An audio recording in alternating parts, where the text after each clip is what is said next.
Oblique edges and surfaces on pictorials have to be done by finding the intersection of those inclined surfaces or oblique, where the edges turn into an oblique edge. An oblique edge looks like an inclined or angled line in all three views. So here's line 8-4, line 8-4, line 8-4. So if we're working with a pictorial first, it's a little bit different, but here we're working with an isometric multi-view projection.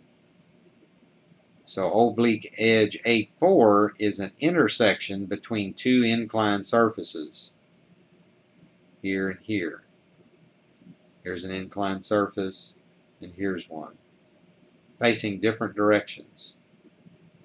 So we sketch each inclined surface on the faces of the isometric box to locate the line of intersection. So if you look on the face of the box, we actually have sketched the outline of the right side view. And then we project in from point 6, which is here on the front view. Okay, it's on the edge. We actually measure that distance, and it's found to be 9 blocks wide. You'll come back to this and look at this later. You won't start off doing these. So remember to come back and check this description when you begin doing oblique edges. Once we project back in we're on the top surface, we're projecting to this point horizontally. Then we have a point that we can connect.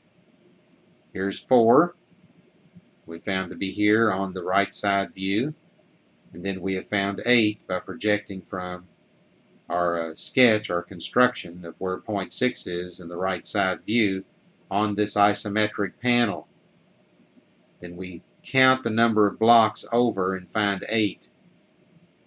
And then we connect 8 to 4. So it's an oblique edge. It doesn't match up with any of our isometric grid.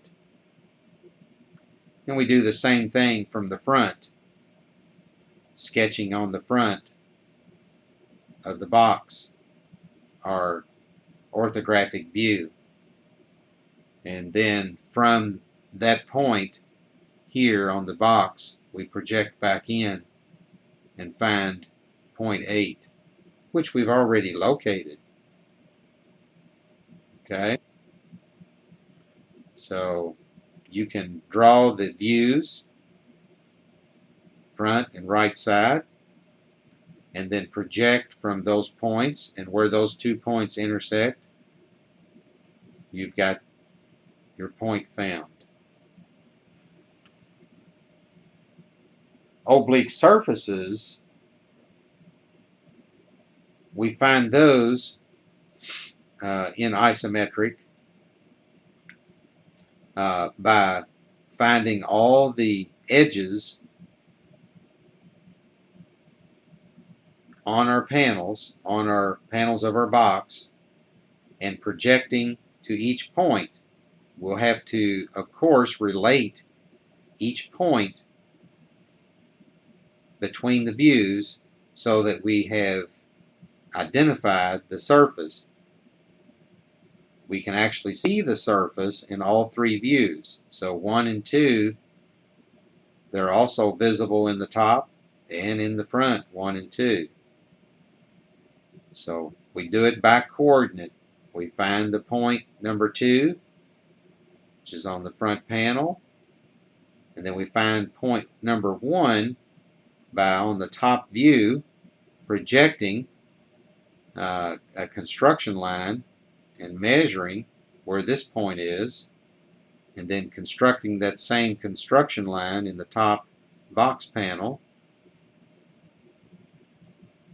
and then projecting in what this distance is along an isometric, and we find that point. We do that for each point.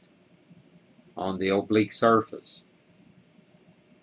Remember that in orthographics, concerning oblique surfaces, an edge that's parallel, and actually, this is for all edges of any type of surface. If an edge is parallel in one view, it will remain parallel in all principal views and will be parallel in the isometric. So 1, 2, and 5, 6, and 4, 3 are all parallel. Parallel in this view. Parallel in this view. Look how different they look over here, though, compared to here. But they are parallel. And in the isometric, 1, 2, 5, 6, 3, 4. They are parallel with one another.